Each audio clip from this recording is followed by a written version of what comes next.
یوحنا باب 10. براستی به شما میگویم هر کی به آغل گوسفند از در ندرآید بلکه از راه دیگر داخل شود وی دزد و راهزن است. لیکن هر کی از در درآید وی چوپان گوسفندان است. دربان در را برای وی میگشاید. گوسفندان به آواز وی گوش میدهند.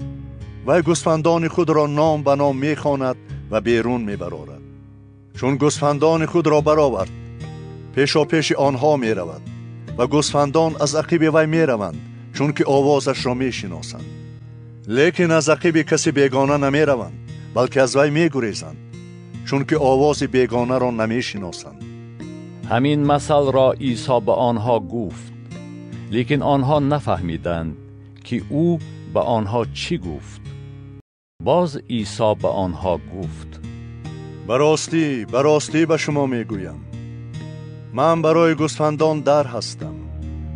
همه کسانی که پیش از من آمدند دزد و راهزن هستند، لیکن گوسفندان به آواز آنها گوش ندادند.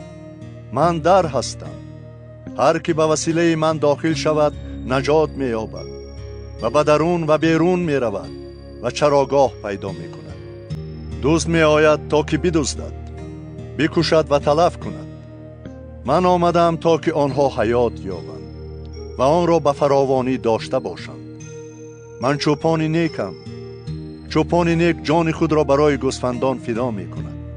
لیکن مزدوری که چوپان نیست و گوسفندان از آن خودش نیستند، چون ببیند که گرگ می آید گوسفندان را مانده می گریزد و گرگ گوسفندان را می گیرد و پراکنده می کند.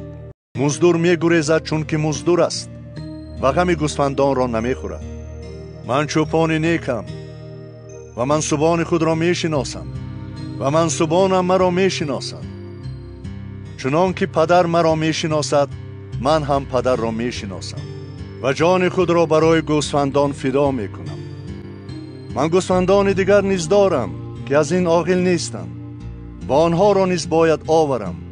آنها نیز آواز مرا خواهند شنید و یک رمه و یک چوپان خواهند شد. از این سبب پدر مرا دوست می دارد که من جان خود را فدا می کنم تا که آن را باز یابم. هیچ کس آن را از من نمی گیرد بلکه خود من آن را فدا می کنم. قدرت دارم که آن را فدا کنم و قدرت دارم که آن را باز یابم. این حکم را از پدر خود گرفتم. به سبب این سخنان باز در بین یهودیان اختلاف افتاد. بسیاری از آنها گفتند: او دیو دارد و دیوانه است، چرا به سخنانش گوش می دهید؟ دیگران گفتند: این سخنان دیوانه نیست. آیا دیو می تواند چشم کوران را باز کند؟ در یروشلیم عید تجدید برپا شد و زمستان بود و عیسی در معبد در رواق سلیمان می گشت. یهودیان گرد او را گرفته به او گفتند: تا کی ما را در تردید میگذاری؟ اگر تو مسیح باشی آشکارا بگو. عیسی به آنها جواب داد: من به شما گفتم و ایمان نآوردید. اعمالی که من به اسم پدر خود به جا می آورم بر من شهادت می دهد. لیکن شما ایمان نمی آورید، زیرا که از گوسفندان من نیستید، چنان که به شما گفتم.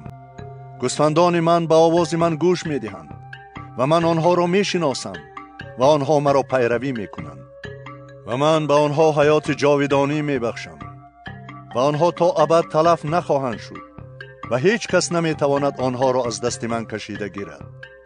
پدری که آنها را به من داد از همه بزرگتر است و هیچ کس نمی تواند آنها را از دست پدر من کشیده گیرد. من و پدر یک هستیم. باز یهودیان سنگ برداشتند تا که او را سنگسار کنند. عیسی به آنها جواب داد: از جانب پدر خود به شما بسیار اعمال نیک نشان دادم. از برای کدام آنها مرا سنگسار میکنید؟ یهودیان در جواب او گفتند: تو را برای عمل نیک سنگسار نمی کنیم، بلکه برای کفر، زیرا تو که آدم هستی خود را خدا می خوانی. عیسی به آنها جواب داد: آیا در شریعت شما نوشته نشده است؟ من گفتم شما خدایان هستید.